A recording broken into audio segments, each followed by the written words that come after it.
det kan godt blive bedre. Ja, den løber helt herude.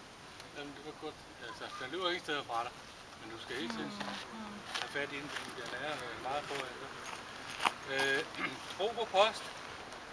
Rimelig, den bliver så lidt urolig.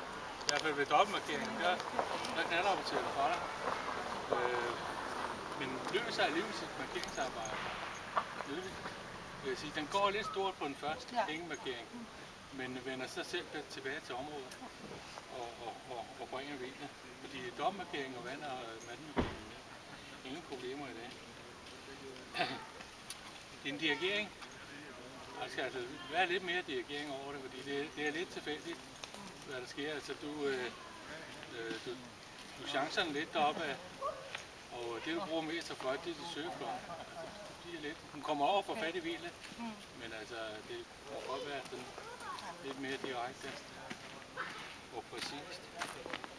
Det frisøge søger godt, viser god næse, når den kommer omkring derude og bringer det vildt, hun får samlet spontant op og kommer også til hele området og bringer også vildt på hele området.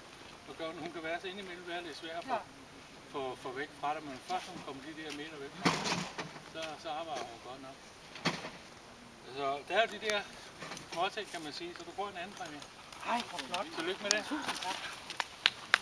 Tillykke. To næste.